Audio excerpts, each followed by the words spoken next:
Iron Maiden finally kicked off the 2026 leg of their Run for Your Lives tour, and I was able to witness it, and in all honesty, it was possibly the strangest Iron Maiden experience I've ever had in my life.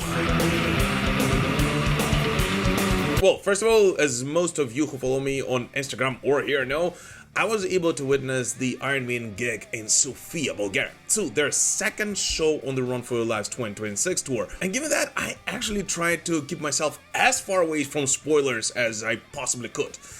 Although I did, of course, know of a setlist change, of which we will talk in a moment. Infinite dream. But other than that, I was actually coming to that show with both of my eyes wide open, trying to spot all of the other differences compared to the 2025 edition of Run for Your Lives, which there were actually quite a lot of. Yep. With the first one, of course, being the main pre-party spot for all Iron Maiden fans, Eddie's Dive Bar, which has gotten a major transformation compared to at least the one that I saw last year. Becoming, first of all, much bigger, and secondly, and what is most important, simply much more interesting for Iron Maiden fans. Transforming from a small hangout spot for Iron Maiden fan club members into a full pre-party place for all of Iron Maiden fans. Hello. Now, don't get me wrong, I did like the 2025 version of Eddie's Dive Bar, but at least the one that I saw in Sofia and from the videos I saw online in other places in 2026 as well, they have simply gotten to an absolutely new level this year. Having a proper designated spot for drinking beers, enjoying past Iron Maiden concerts, buying Iron Maiden merch, and just hanging out with your friends. And that's exactly where I met most of you metal pilgrims from all around the world who attended that concert. Oh, and by the way, Rod Smallwood also says hi to all of you.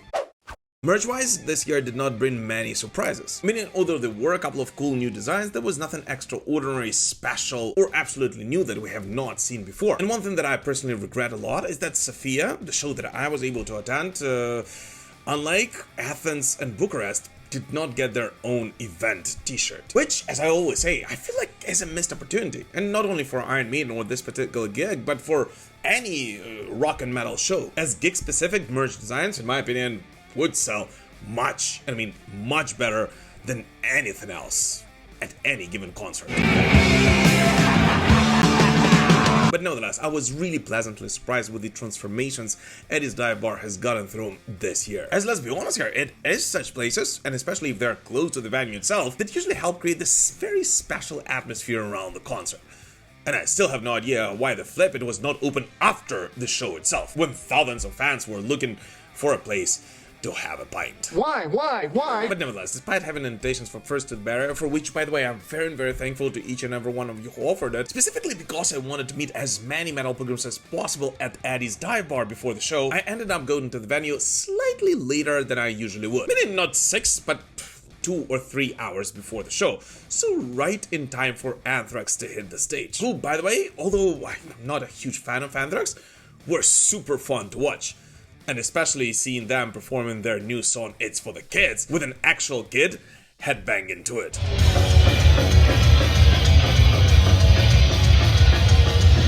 But nevertheless, it is exactly that made it possibly the strangest Iron Maiden concert experience I've ever had in my life. As this was the very first time ever that I watched the Iron Maiden concert, not from the first couple of rows. And in all honesty, it changes everything.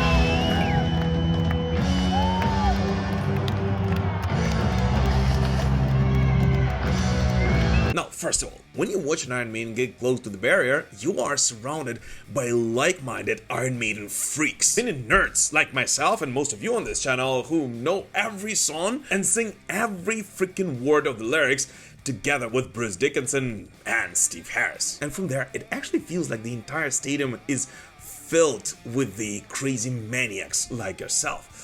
But in reality, when you go a couple of meters into the crowd, the change is simply drastic. As in addition to Iron Maiden fans around you, you suddenly start seeing quite a lot of pretty dressed ladies who clearly had no idea what they were doing there, and quite a lot of random dudes who were clearly there just to have a good time. And seeing that mix in the crowd made me realize that this is exactly why this Run for Your Lives tour actually works on such a scale. As with this setlist and with this production, Iron Maiden were able to gather not only their die-hard fan community, but everyone who ever enjoyed Iron Maiden even if it was like 40 years ago, as well as people who generally just wanted to see what is all the fuss about.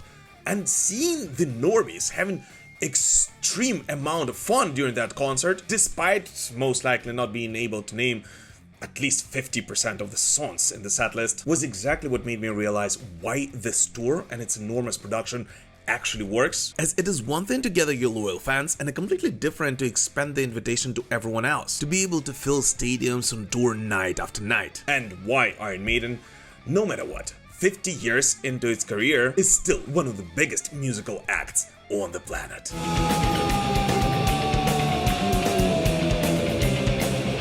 And so talking about the setlist and why it works on different levels for different types of Iron Maiden fans, as some of you might remember, I actually consider the 2025 version of the Run For Your Life setlist to be perfect, because in my opinion it was rather all-embracive, covering the biggest hits which most casual Iron Maiden fans would love to hear at an Iron Maiden gig, and also included some deep cuts for all of the nerdier fans. So initially I thought that Iron Maiden would not be changing anything for 2026, but after Maiden started hinting, and I mean like relentlessly hinting at a setlist change in last couple of months before the start of the 2026 Run For Your Life tour, I thought that if they are going to change the setlist, they would at least change 3 to 4 songs in it.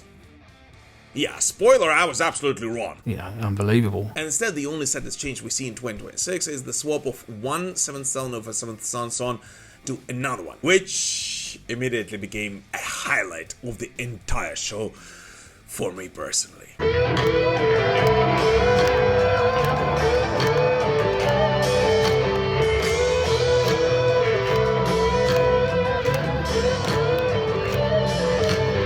Now, don't get me wrong, I absolutely love Clear Void, but hearing Infinite Dreams, the song that Iron Maiden have not performed live all the way back since 1988, so for nearly 38 years now, was simply a cathartic experience for me, and I am more than sure for pretty much every diehard Iron Maiden fan.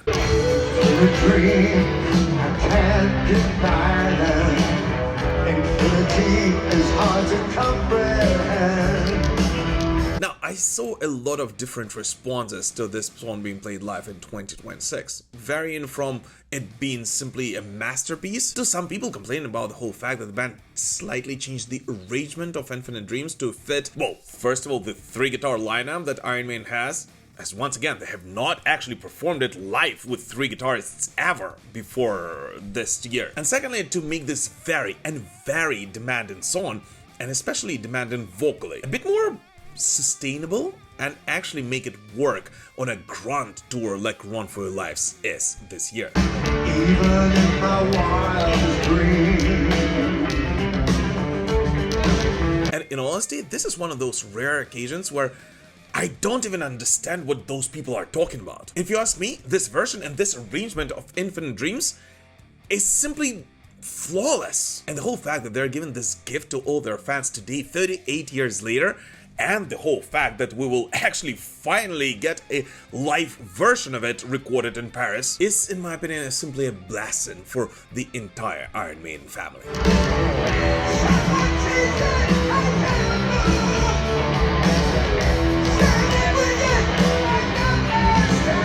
But at the same time, don't forget that I was watching the show from slightly behind, not right by the barrier. And for the crowd around me, maybe for 30 to 40%, this was a gift. And although the rest of the people around me, I'm more than sure, enjoyed Infinite Dreams, because, come on, it's simply a beautiful song and no one can stay indifferent to it, for most of the people 20 to 30 meters away from the stage, it was Fear of the Dark, The Trooper, and Aces High that made their night.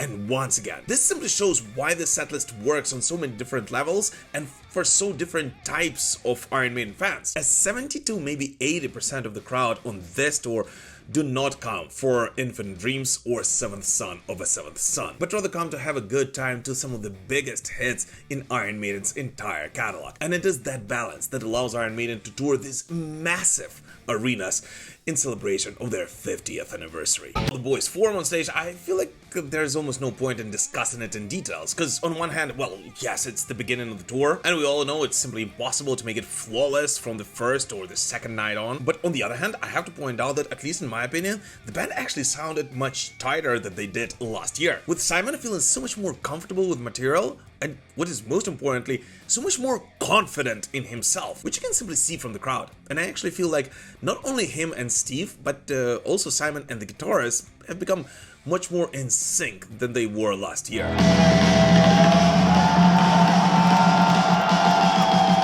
At the same time, I simply have to point out that, at least at the Sophia gig, Dave Murray seemed to be having so much fun on stage that it was simply contagious. And not only he nailed all of his solos, like he usually does, but you could also see how much he was enjoying playing those tunes live.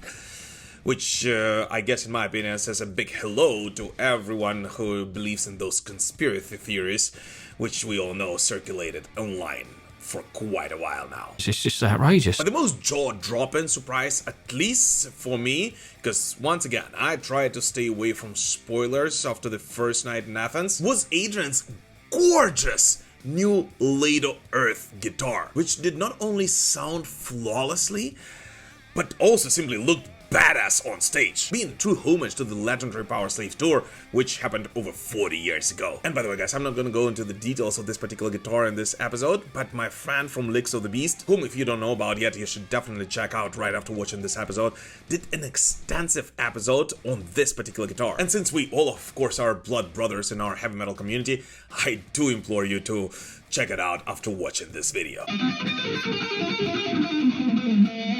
And as per the rest of the band, the most important thing is that Iron Maiden gave simply an amazing experience to everyone who attended that show. And yeah, there might have been some flaws and imperfections when performing online, but in honesty, that's exactly what I love about live gigs. As if I want to check out a polished performance, I'll just pop a vinyl record on. And in my opinion, the entire beauty of real live heavy metal concerts is in its perfect imperfections. And if you ask me, well, I simply loved every freaking moment of that show. So is Run For Your Life tour worthy of watching today in 2026? Absolutely yes! Even if you saw the 2025 edition of the show, as come on, Infinite Dreams alone is worthy of buying a ticket, no matter what. Yes, that's true. But in addition to that, I feel like this year's edition of Run For Your Life show is actually much more polished than last year's. Starting with a band who's been playing together for slightly longer and is now much more comfortable with the material and with each other, as let's not forget, Simon Dawson has been in the band for only a year now, and ending with the visuals, which were improved quite a lot in 2026. So yeah, if you do have a chance to witness this tour live and you're still contemplating whether to do that or not, just do it. As you know that when Iron Maiden are playing that last song in the setlist, it's not only the best day of their lives, but of yours as well.